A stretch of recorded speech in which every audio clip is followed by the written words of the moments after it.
할렐루야, 알레드이아 채널에서 운영하고 있는 10분 만나 시간입니다. 우리 계속 요한복음 말씀으로 함께 은혜 나누고 있지요. 오늘은 요한복음 3장 16절 말씀입니다. 제가 읽어드리겠습니다.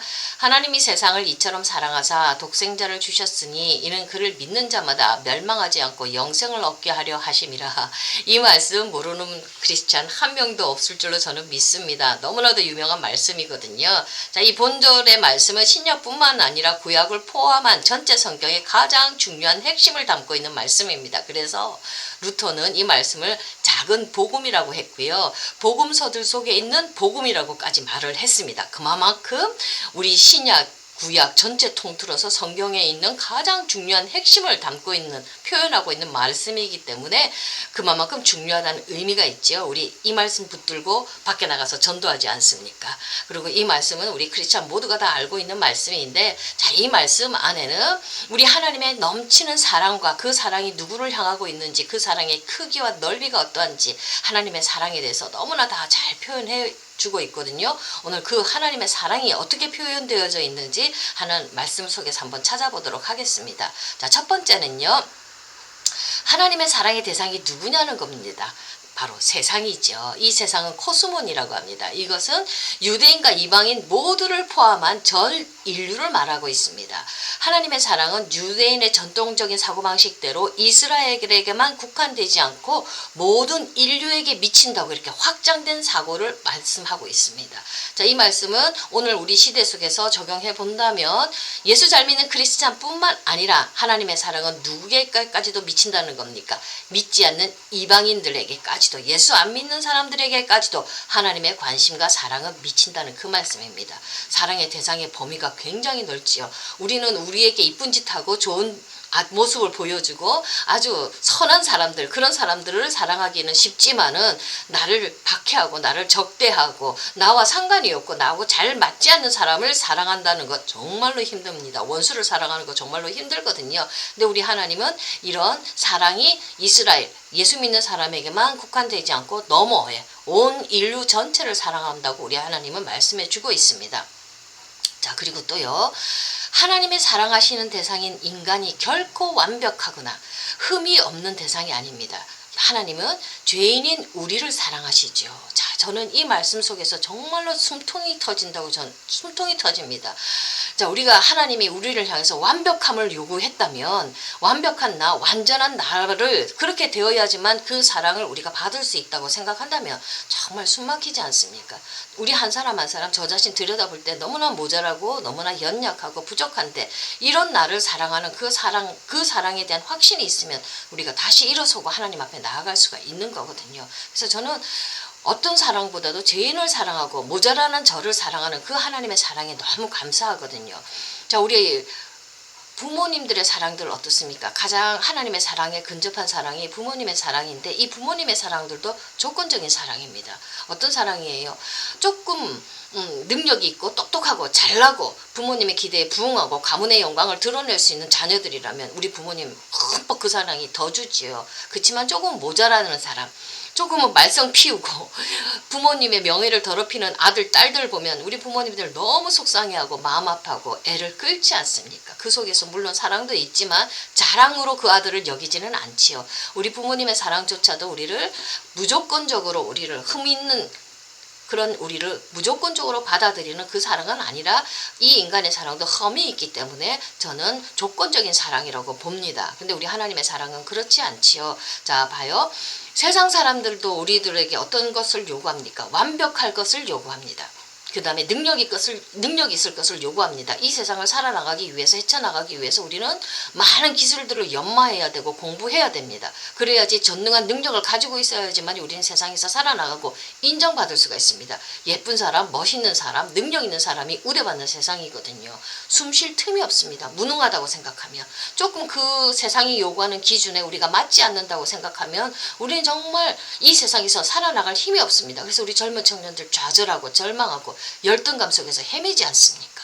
이 세상에 발붙일 곳이 없는 거예요. 자, 세상은 이렇게 우리에게 완벽하기를 요구하고 부모님의 사랑조차도 조금 능력 있는 아이를 더 이뻐하는 그런 조건적인 사랑입니다. 그렇지만 우리 하나님은 그렇지가 않다는 겁니다. 모자라도 연약해도 내가 죄를 지었음에도 불구하고 그러한 사람에게로 향하는 하나님의 사랑이라는 겁니다. 그래서 내가 모자라도 완전하지 못해도 이런 나를 사랑하는 하나님이기 때문에 무조건적으로 나를 수용해 주시는 그 하나님이기 때문에 우리가 하나님 앞에 담대히 나갈 수가 있지 않습니까? 우리 하나님의 사랑은 조건적인 사랑이 아니고 죄인인 우리를 흠 많은 우리를 사랑해 주시는 그 넓은 사랑이라는 것을 우리가 이 말씀 속에서 배울 수가 있었습니다. 잘 믿는 사람뿐만 아니라 못해도 죄인이어도 우리 하나님은 사랑하신다는 겁니다. 이 사랑 때문에 우리 예수 그리스도를 보내어 주셨지 않습니까? 자, 두 번째, 우리 하나님의 사랑은 허황된 사랑이 아니지요. 말로만 하는 사랑이 아니지요. 그런 관념적인 사랑이 아닙니다. 그 사랑은 증명된 사랑입니다. 자신의 사랑을 입증했습니다. 자, 어디서 그 말씀이 나왔냐면 이처럼 사랑하사 이렇게 얘기했습니다. 하나님이. 자, 우리가 현실적으로 피부로 느낄 수 있는 사랑인데 이 하나님의 사랑이 어떻게 증명되었는지 한번 살펴보도록 하겠습니다. 본문의 사랑에 해당하는 헬라는 에가페신이라고 얘기를 합니다. 자, 이 말은 자기 희생적인 신적인 사랑을 나타내는 아가페의 동사형이에요. 그러니까 복음서에서는 사랑의 가장 순수한 형태를 나타내는 뜻으로 사용되어지는 단어가 바로 이 단어입니다. 동사형이지요. 그냥 관념적으로 묶여있는 사랑이 아니라 뭔가 움직여져 나가는 그런 사랑이라는 뜻입니다. 자, 이 사랑이 어떻게 우리 하나님이 표현하셨습니까? 하나님의 독생자마저 우리를 사랑하기 때문에 우리를 구원하기 위해서 그 귀한 독생자마저 내어놓으시고 죽이시고 그리고 우리를 구원의 길로 이끌어주신 그 하나님의 사랑이라는 겁니다. 자, 이 자기 희생적이고 무한한 사랑이죠. 하나님의 사랑은 독생자 예수를 주시고 십자가에 못 박는 그 사건 속에서 절정에 이르게 되지요. 자, 이렇게 십자가에 내어놓을 만큼 이렇게 우리 하나님은 우리를 사랑한다는 겁니다. 이처럼도 십자가에서 구체적으로 드러난 그러한 큰 사랑이란 의미입니다. 그러니까 이처럼이란 말은 뭐가 있어요? 십자가에서 예수를 주실 만큼 이처럼 우리 예수님을 주실 만큼 우리에게 그 사랑은 증명되어진다는 겁니다. 자, 이 사랑이 우리에게 피부로 와닿는 사랑이지요. 그냥 말로만 하는 사랑이 아니라 예수 그리스도를 내어주면서까지 자기 희생을 하면서까지 그렇게까지 이처럼 우리를 사랑한다는 거. 하나님의 사랑의 증명이 여기에 나와 있지 않습니까? 자, 그 다음에요. 이 사랑이 언제까지 가는지 그 시간을 한번 살펴보도록 하겠습니다. 사랑 한 번은 쉽습니다. 연애할 때 순간 사랑하는 거, 결혼해서 신랑 신부가 순간 사랑하는 거, 요즘은 3개월 간다고 하고 길게 가면 1년 가지만, 자, 사람을 사랑하는 거, 사람과 남자 여자 사랑하는 거, 부모 자식 사랑하는 거, 부모 자식 사랑이 좀 더 길지요. 어떤 사랑이든지 순간을 사랑할 수 있는 거 쉽습니다. 그러나 인간의 사랑은 변질되지요. 오래 가지를 못합니다. 영원한 사랑이라는 게 드뭅니다. 가록 있기는 하지만 드뭅니다. 그만큼 사랑을 베푸는 기간이 짧다는 얘기예요. 근데 하나님의 사랑은 틀립니다. 보겠습니다. 자, 하나님의 사랑의 대상인 세상은 예수님 그때 당시의 사람만을 의미하지는 않습니다. 사랑의 대상인 세상, 그 인간은 과거, 현재, 미래에 살고 있는 모든 인간을 가리킵니다. 과거, 현재, 미래까지요. 우리의 하나님의 사랑은 그렇게 흘러간다는 겁니다. 즉, 그 사랑이 흘러가는 시제는 인간의 전 역사를 관통하고 있고요. 영원까지 이어지고 있습니다. 끝없는 시간 속에서 증명되고 적용되는 하나님의 사랑입니다. 영원으로 이어지는 사랑입니다. 짧은 순간의 찰나적인 사랑이 아니라는 겁니다. 자, 우리 하나님 나의 과거, 현재, 미래까지도 사랑하십니다.